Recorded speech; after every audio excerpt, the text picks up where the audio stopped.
Since many Canadian corporations have experienced difficulties with determining the fiscal year-end and its associated implications, this video will show you how to do so. This video will cover topics related to new corporations, inactive corporations, change of fiscal year-end, as well as other special situations such as change of control, winding up and emigration. Setting up a new corporation can be an exciting yet stressful time for many new business owners. Tax implications constitute one of the most important yet problematic issues corporations face. But don't worry, we have you covered. First, corporations must decide on a tax year. Under Canadian taxation law, the tax year for a corporation is equivalent to its fiscal period and cannot be greater than 53 weeks or 371 days. For instance, suppose that a new corporation's incorporation date is March 25, 2021. For its fiscal year-end, the company may choose any date no longer than 53 weeks or 371 days from its incorporation date as its fiscal year-end, or in other words, any date before March 31, 2022. Although a newly incorporated corporation is free to choose any date as its fiscal year-end, in practice it is recommended that corporations choose the end of a month as its fiscal year-end. For individual income tax purposes, the tax year-end is December 31. However, for corporation income tax purposes, a corporation may decide not to use December 31 as its fiscal year-end, causing a time difference when filing income for individual and corporate tax purposes. Suppose that a corporation chooses March 31, 2022 as its fiscal year-end.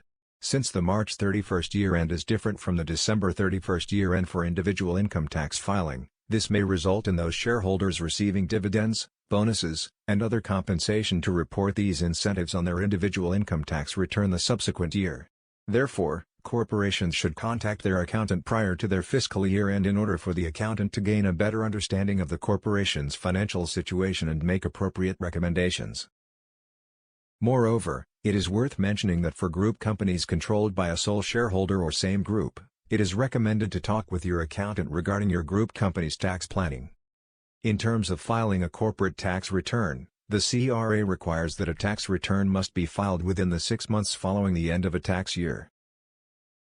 Inactive corporations.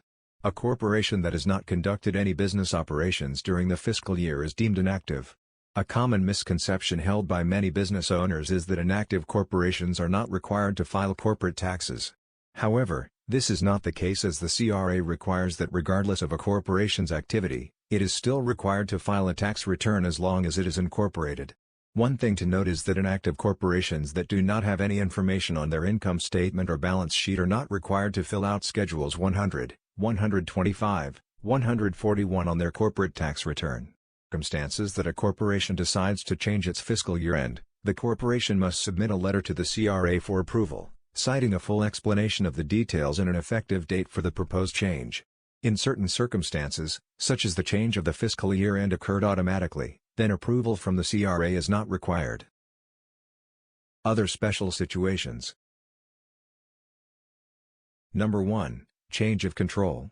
As per IDA SS.249 3.1, deemed year-end occurs on change of status and another deemed year-end on acquisition of control subject to SS.249 4. If a CCPC's shares are acquired by a non-resident, it might result in a situation that two deemed year-ends will occur. First, when a formal share purchase agreement is signed, a deemed year-end will occur due to the loss of CCPC status.